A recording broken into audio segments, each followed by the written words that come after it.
सबसे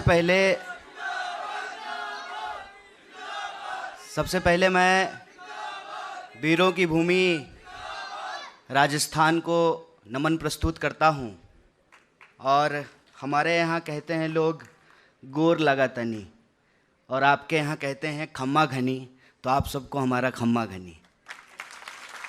बिना किसी औपचारिकता के, क्योंकि सारे स्पीकर जो है पूरे मंच का नाम ले रहे हैं, तो बिना किसी औपचारिकता के मैं सीधे 2-4 बातें आपसे करना चाहता हूं।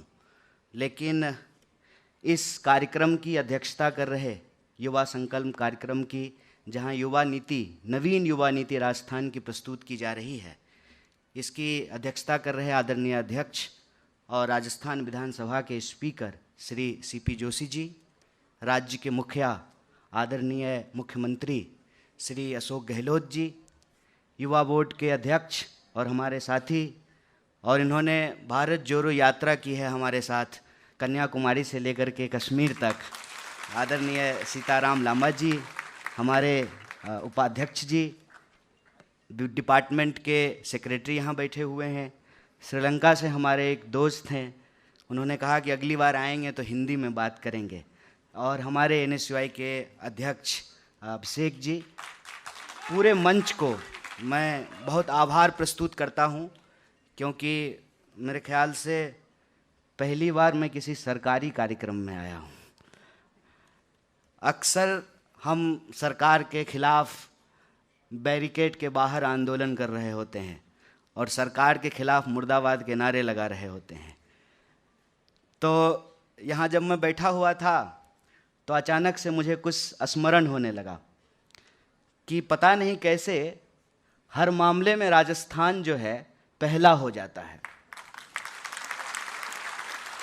अगर आप इस देश में नीतियों की बात करें तो पंचायती राज का पायलट प्रोजेक्ट भी राजस्थान से शुरू हुआ, राइट टू इंफॉर्मेशन का पायलट प्रोजेक्ट शुरू हुआ, मनरेगा का हुआ, और भारत जहां की 55% आबादी नौजवान है, और आपके सामने ये डेटा प्रस्तुत किया गया है कि इस राज्य में भी, प्रदेश में भी 28% लोग जो है वो नौजवान हैं। हालांकि प्रधानमंत्री 73 साल के हैं, वो भी अपने आप को नौजवान कहते हैं। ऐसा अगर मान लें तो 95% आबादी जो है नौजवान हो जाएगी। तो आंकड़ा जो है वो जो एज ग्रुप है, एज ग्रुप 15 से 29 साल तक को शामिल किया गया है। मेरे मीडिया के साथी हैं, घबराइए नहीं, ये राजनीतिक मंच नहीं है और मैं कोई राजनीतिक भाषण नहीं दूंगा।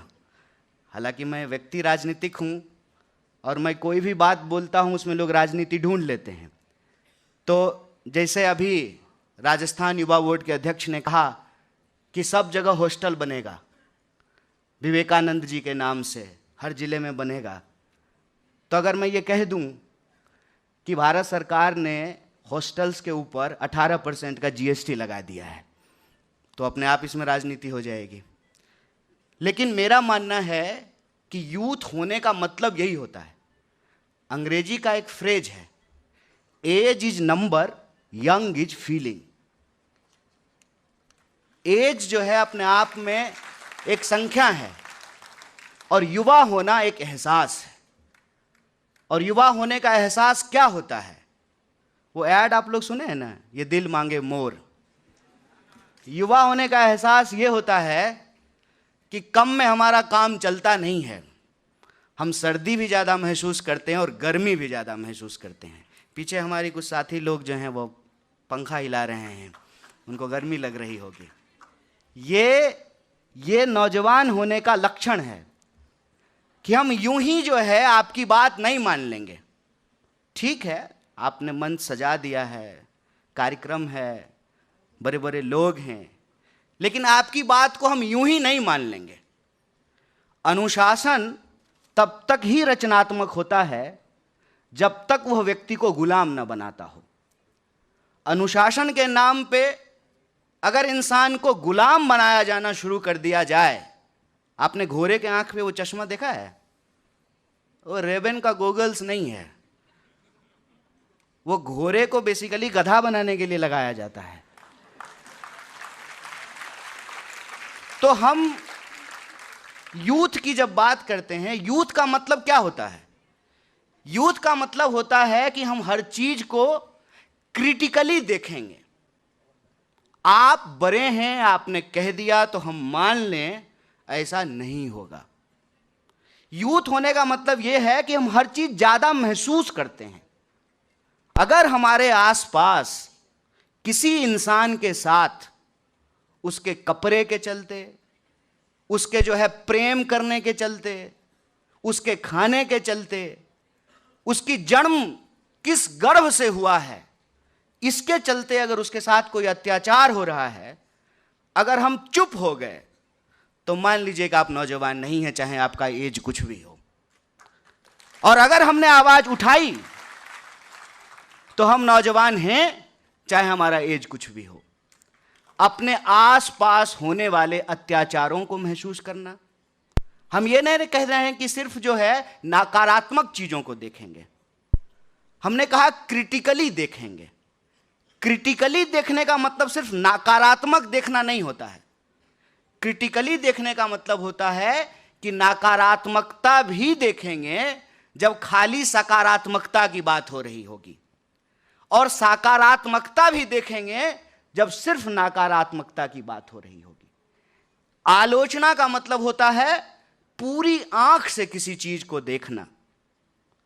हम अगर नौजवान हैं तो हमको अपने समाज की, राजनीति की, व्यवस्था की, उसका मूल्यांकन करना चाहिए और यह सोचना चाहिए कि नौजवान होने का मतलब होता है पुरानी पीढ़ी की जो अच्छी चीजें हैं, परंपरा के तौर पे, गौरवशाली परंपरा के तौर पे उसको आगे बढ़ाएंगे, और जो चीजें अप्रासंगिक हो गई है, नौजवान होने के दम पर उसको चैलेंज करेंगे।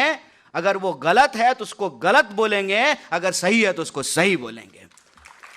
अगर कोई चीज सही है तो उसको लेकर के आगे बढ़ेंगे। यह जो नवीन युवा नीति आपके सामने आज प्रस्तुत की जा रही है, मैंने आपको पहले ही कहा, राजस्थान कई मामलों में पहला हो जाता है। आप युवा नीति बनाने के मामले में भी पहले हो गए हैं। इसके लिए मैं यूथ बोर्ड को और आप सभी राजस्थान के हमारे प्यारे नौजवानों को बधाई देता हूं। साथ ही साथ जो मेरा अपना एक अनुभव है नौजवान होने के चलते, हालांकि आपने जो एज ग्रुप लिया है 15 से 29, उसमें हम बाहर हो गए हैं,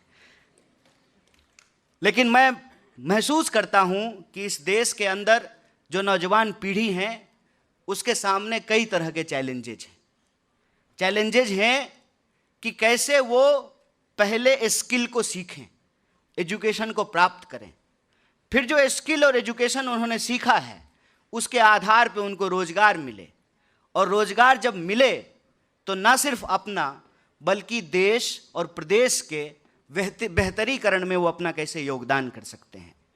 देश की हालत जब आज हम देखते हैं तो इसमें कोई दो राय नहीं है कि धीरे धीरे एजुकेशन आम लोगों की पहुंच से दूर होता जा रहा है।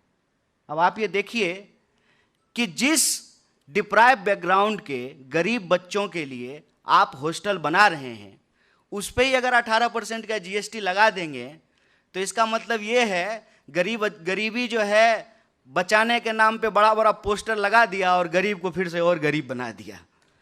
तो हम नीतियों को इस तरीके से बनाएं कि उसमें हमारी नीयत साफ होनी चाहिए। और मैं इसलिए नहीं कि यहाँ पे जो है मुख्यमंत्री जी बैठे हुए हैं और हमारी पार्टी से हैं, एक संयोग की बात यह है कि विधानसभा अध्यक्ष जी और मुख्यमंत्री जी दोनों को मैं तब से जानता हूँ जब से मैं भारतीय राष्ट्रीय कांग्रेस का सदस्य नहीं था। तो इनके सामने मैं कह रहा हूँ कि न सिर्फ यह जो युवा संकल्प के माध्यम से आपके सामने नवीन युवा नीति प्रस्तुत की जा रही है, इनकी नीति साफ है बल्कि इनकी नीयत भी साफ है। इसके लिए मैं इनको बहुत बहुत कोटि कोटि जो है धन्यवाद करता हूँ, इनको बधाई देता हूँ।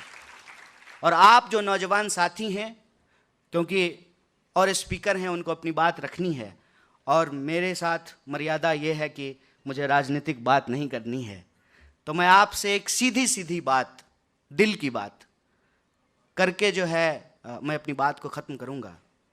जैसा कि हमने आपको कहा कि नौजवान का मतलब होता है हर चीज़ को ज़्यादा महसूस करना। हम इश्क भी ज़्यादा करते हैं, हमको गुस्सा भी ज़्यादा आता है, हमको भूख भी ज़्यादा लगती है, हम सोते भी ज़्यादा हैं, गाना पसंद आ जाए तो हम गाने भी ज़्यादा सुनते हैं। और फिर सिर्फ भारत का गाना नहीं सुनते हैं, कोरियन गाना भी आजकल जेनजी लोग सुन रहा है कि नहीं है? हंस रही हैं जो है महिलाएं। तो हम सब कुछ ज़्यादा करते हैं। ज़्यादा करने में कोई बुराई नहीं है, ज़्यादा हमको करना चाहिए। लेकिन जैसे बरसात को आपने देखा है, खूब बरसात होती है और जैसे गर्मी जब होती है तो आप गर्मी से परेशान रहते हैं। पहली बारिश जब होती है आषाढ़ की तो बड़ा मज़ा आता है, लेकिन फिर सावन में लगातार बारिश हो तो दिल परेशान हो जाता है। पानी बहुत बरसता है और वो बह करके चला जाता है। हमारे जीवन में एक ठहराव की भी ज़रूरत होनी चाहिए। जो पानी बरसा है उसका एक हिस्सा ठहर जाना चाहिए हमारी ज़िंदगी में। तो मैं अपने नौजवान दोस्तों से यही कहना चाहता हूँ कि खूब एहसास कीजिए और पूरी ज़िंदगी जीजिए, खुल के ज़िंदगी जिए। क्योंकि आज़ाद देश में आज़ाद नागरिक होने का मतलब यही है कि हम अपने पसंद का खाना खाएंगे, अपने पसंद के कपड़े पहनेंगे, अपने पसंद के इंसान से प्रेम करेंगे, जिससे प्रेम करेंगे उससे शादी करेंगे। शादी में अगर लगने लगा कि बर्बादी है तो खुशी खुशी जो है उससे टाटा बाय बाय कह करके आगे बढ़ जाएंगे। जिंदगी को खुल करके जीने का जो आपका अधिकार है, उस अधिकार के साथ आप रहिए। लेकिन एक बात को याद रखिएगा कि देश कोई केक नहीं है कि हम जोमेटो पे इसको ऑर्डर कर लेंगे। जे देश बनाने में 10 को लगता है, सालों लगता है, और लोगों ने अपनी ज़िंदगियों की कुर्बानियाँ दी है। जिस उम्र में आप प्रेम कर रहे हैं और आपको प्रेम करने में मज़ा आ रहा है, उसी 23 साल की उम्र में एक नौजवान हंसते हंसते फांसी के फंदे पे झूम गया था, जिसका नाम शहीद आजम भगत सिंह था। उसी उम्र में जब आप प्रेम कर रहे हैं, वैलेंटाइन डे मना रहे हैं, अपने इश्क के गाने गा रहे हैं, ये वो कहते हैं ना इश्क वाला लव, उसी उम्र में कुछ लोग जेलों में बंद हैं आपके हक और अधिकार के लिए। जब आप अपनी ज़िंदगी को जीने की ख्वाहिशों को प्रस्तुत कर रहे होते हैं, तभी कोई आपके संवैधानिक अधिकार के लिए लड़ रहा होता है, कोई लाठियां खा रहा होता है, कोई जेलों में बंद होता है। तो मैं बस यही कहना चाहता हूं कि युवा होना हमारा अधिकार है, युवा की तरह महसूस करना और एहसास करना हमारा अधिकार है। आज़ाद देश में आज़ाद नागरिक की तरह आज़ादी से ज़िंदगी जीने का हमारा अधिकार है। लेकिन इस आज़ादी को बचाना भी हमारी जिम्मेवारी है। और इस आज़ादी को अगर आप बचाना चाहते हैं तो जैसे हमारे माँ बाप ने हमको घर बना करके दिया है, हम उसको साफ़ करते हैं, उसमें पेंटिंग करते हैं, उसको साफ़ सुथरा रखते हैं। जैसे हमारे माँ बाप ने, हमारे बाप दादा ने आम का पेड़ लगा करके दिया है, हम उसका फल खाते हैं। तो आखिरी बात हम आपसे यही कहना चाहेंगे, आज़ाद देश में आज़ादी से ज़िंदगी जिए, लेकिन इस बात को एहसास रखिएगा कि आज़ादी ऐसे नहीं मिली है। इस आज़ादी को बचाना और उस आज़ादी पे जब भी कोई आँच आए तो खुल करके डट करके उसके सामने खड़ा हो जाना भी नौजवान होना होता है। इसी आशा और उम्मीद के साथ यह जो नवीन युवा नीति है, इस नीति से राजस्थान के युवाओं का सर्वांगीण विकास होगा और राजस्थान एक बार फिर से देश में पहला राज्य बन करके दूसरे राज्यों के लिए भी प्रेरणा का काम करेगा, प्रेरणा का स्रोत बनेगा। इन्हीं शब्दों के साथ आप तमाम लोगों को शुक्रिया अदा कहते हुए और आदरणीय मंच को आभार व्यक्त करते अपनी बात को खत्म करूँगा। शुक्रिया। इनकलाब जिंदाबाद। जय हिंद, जय राजस्थान।